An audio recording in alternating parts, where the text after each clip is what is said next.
Howdy folks, just finished mowing the lawn with our little riding mower here, and I'm actually doing its yearly full service, and I thought I'd show you the whole process. Probably going to be two parts. First part is going to be doing the oil and filter change and doing all the lubrication points. The second part will be pulling the cutting deck off, inspecting it, and sharpening the blades. I've got my leaf blower out. The only reason for that is just a little tip. If you've already got a leaf blower and you're blowing your sidewalk off of grass clippings after you mow, I always blow the mower down, and that's how I keep it relatively clean. I don't like washing it that often with water, and just by blowing the dust and grass clippings away, it keeps it clean, and it's nice to have a clean deck and everything when you're doing the service.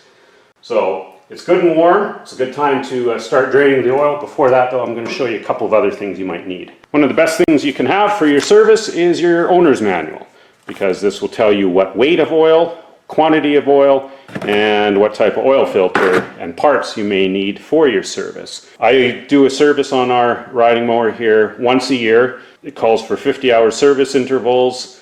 I go maybe 35, 40 hours a season right on this thing. So once a year I do the oil change. I use synthetic. Of course, you don't have to. I never buy the John Deere oil filters. They're 20 bucks here in Canada, and I'm not paying double than what we do for our OEM vehicle filters. That's just ridiculous. So, these aftermarket ones, around 10 bucks. I've got a whole list of different ones. You can get them from Briggs & Stratton, Oregon, Sten's, Laser. That's what this one is. Let's get the oil draining. So with the engine lid open, or bonnet, if you want to call it that, locate your drain outlet for your engine.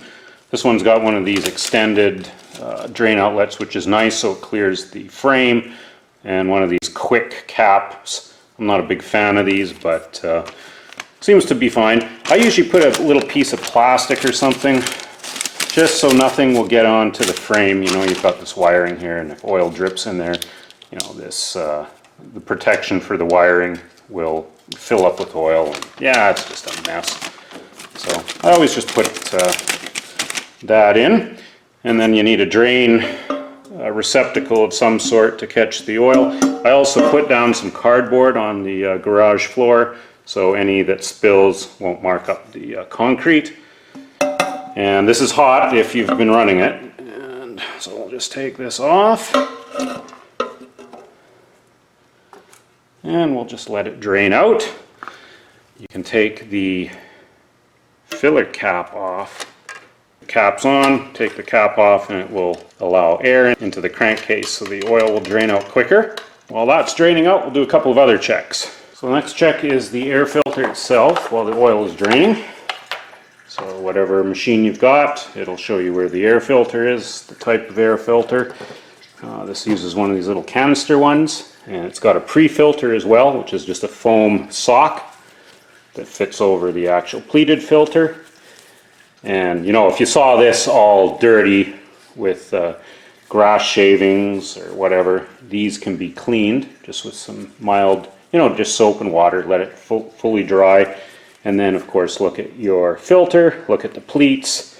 If you can see light through the pleats, everything looks clean. This is pretty decent. So only if it's looking really gross would you probably want to change it, but this one's looking good, so don't have to do anything there. We'll put it back together. Do a visual inspection of the fuel filter. If you notice any particles in there, you'll probably want to change these. These are pretty cheap. They're easy to change. It's just these little sprung clamps. You pull them together with pliers, slide them down on the hose, pull the hose off. Sometimes you have to twist the hose on the filter to release it from the filter outlet neck, but this one looks really clean, and I actually had just changed this last year for a surging problem. Had nothing to do with the filter though. It was the slop spring on the throttle linkage. If anyone's interested in that, I'll put a link in the card doodad or down below in the description. And of course, here's the oil filter. We'll get that off here right away. Down to a dribble. Pretty much all the oil is drained out. Before putting the cap on, I just thought I'd show you another little quick check I do. I always check the battery voltage just to confirm the charging system seems to be healthy and the battery's okay. So as long as it's above 12.6 volts, I'm pretty happy with that. And we'll just put the oil cap back on. And now we'll get that oil filter off on the other side. So again, we've got our cardboard below, our little oil can to catch the oil that comes out of the filter, and just got my little plastic piece of paper here. I've kind of folded into a funnel, so any oil that spills out onto the frame here will hopefully go down the paper into the little receptacle bin. Just have a regular filter wrench, loosen the filter off.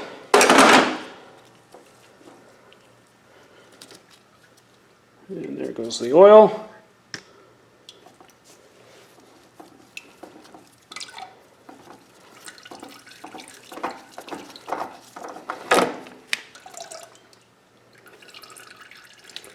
Now you see why I like having that paper there, otherwise all that oil would be up on the frame.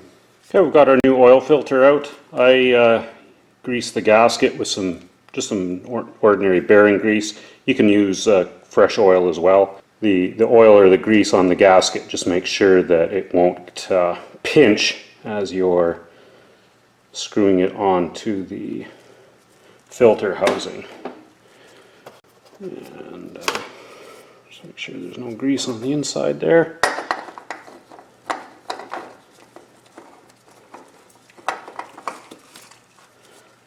And once it seats, you know, I get it hand tight. You don't want to McGillet it on, but hand tight. And we'll get rid of this paper now. The plastic. And just a little bit of oil under there, but for the most part, it stayed clean. With the drain plug back in and the oil filter in, we can fill it back up with oil. This particular engine takes 1.4 liters. This is a 500 milliliter cup, so we're going to put in 2 of these to get us to a liter, and then 400 more milliliters. Again, that's where your manual will come in handy. I've already, from previous oil changes though, I have confirmed that it's 1.4 liters. So when you do an oil change on your mower, record how much you put in to get the level, and then you'll know for future oil changes. And there's our last 400 milliliters, giving us our 1.4 liters.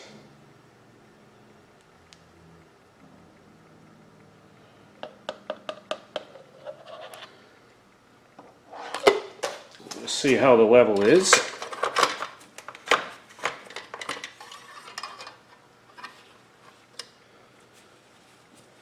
And you'll notice it's overfilled right now, but of course we haven't run it, so the oil filter doesn't have any oil in it. But before running it, I'm also going to check the spark plug. The spark plug on this particular engine is located at the front. First thing I'll do is pull the spark plug wire and boot off. If there was any dirt in here, good idea to maybe blow it out.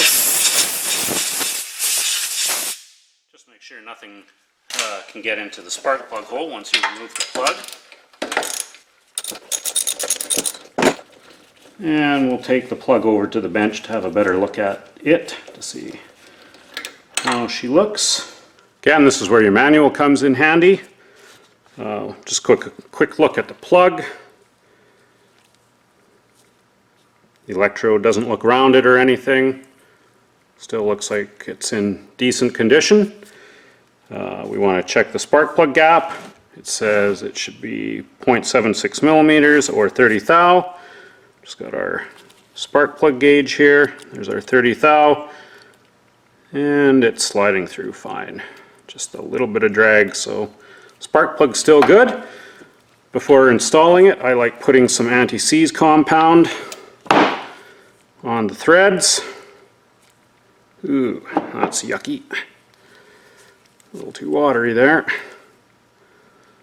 And this just prevents it from seizing into the aluminum head. Just take off any extra if you've got too much on, and we'll put it back in. And this should also tell us what the torque is. 20 newton meters or 15 foot-pounds. So yeah, you don't have to over torque these at all. So we'll get that back in and we'll start it up. You just want to start it up and we'll just run it for a little bit so the oil can circulate through the system, fill up the oil filter, we'll turn it off and recheck the oil level.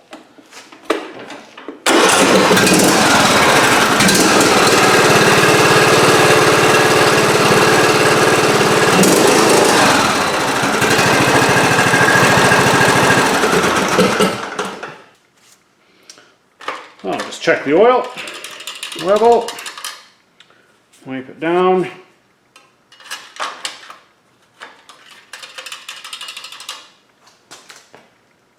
And hopefully that's showing up. Oil's right almost to the top hole there, so we're good to go with the oil. And we'll also check the headlights, make sure they're working. Turn the headlights on, headlights work. The oil change done, it's now time to do all our greasing. Again, this is where your manual will come in. It'll show you where all the grease zerks are.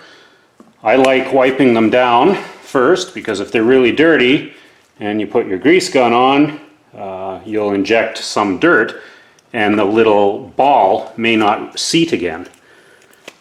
And just put a few squirts in. I don't like going overboard with this stuff.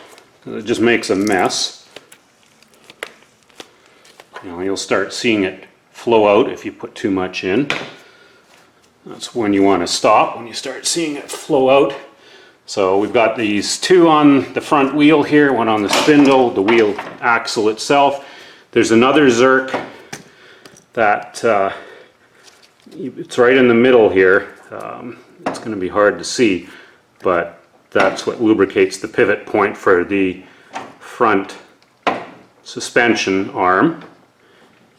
And then there's some more on the deck, which we'll get to when we do the deck. And I also, at this point, all the little pivot points on the machine, like on the pedals and everything, I'll use spray lithium grease to lube all those little pivot points up. And then there's another real important one, which I'll show right now. Now this is a very important one that often gets neglected for lubing. This is the steering pinion and the rack gear. So make sure you lube that one up. If you don't, these will wear out really quickly and yeah, you'll just basically wear the gears right out. It'll start with tons of slop in the steering wheel and then before you know it, it'll actually start skipping on you. So use a good quality bearing grease in there. I just use bearing grease. And again, once a year I do that. And, you know, here's a prime example of one of these pivots that I'll spray with the lithium grease. This is the pedal arm. Just continue on with all that. On to the arse end of the beast. Now that the front, all the grease zerks have been taken care of. There's nothing to lubricate back here. There's no grease zerks, at least on this specific riding mower. I do have a separate video though for squeaky rear wheels. A lot of the times the shafts will get dry and they'll squeak as the wheels are turning. So I'll link to that up in the card doodad or down in the description here as well. I wanted to talk a little bit about the transmission fluid, seeing that we're talking about oil changes and services. In the manual, these things say they're not serviceable. It's a lifetime fill fluid. I don't buy that at all. This is one of these tough torque T40 hydrostatic transmissions, very popular in residential riding mowers. Lots of different brands use this same transmission. There's no drain plug on it, there's no fill plug. So when you want to change the oil on it, you actually have to jack the back of the machine up, unbolt this thing, it comes out, it's driven by a belt, and you actually have to separate the two halves of the transmission and then you can drain the oil out and put new oil in. So if there's enough interest, if enough people comment in this video saying they might want to see that, it's due in another 50 hours. I do it every 150 hours, so I've already done it once at 150. It'll be due again at 300. We're at 250 right now, so next year's service, the transmission oil will get changed. If anyone's interested, it took 2.3 liters of oil. And I did quite a bit of research to find out what kind of oil is in this. Do your own, but I went with 5W50 synthetic motor oil, and it's been working great. Don't take my word for it, do your own research and fill it with what you feel is best. Moving on to the tires, we're just going to check and correct the tire pressures if required. This specific model, it says in the manual to check the sidewall of the tire for pressures. Yours may be in your manual or somewhere listed somewhere on the machine. The front ones say they should be filled to 14 psi and the back ones 10. So we'll just check this real quick. And we're only at 9, so this one's going to take some air.